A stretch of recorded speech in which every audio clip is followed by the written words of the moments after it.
How to fix error saving contacts problem. Hello everyone, welcome to this channel.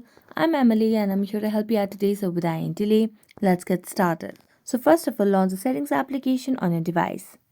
As you launch the settings application, scroll down and tap on apps, then tap on manage apps, and then tap on the search bar to search for the phone application over here. Then tap on it, and then here you can see the option of clear data. So just tap on clear data and clear the cache.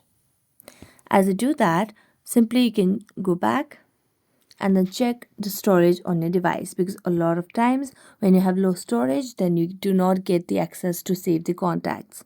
So tap on about phone and check for the storage.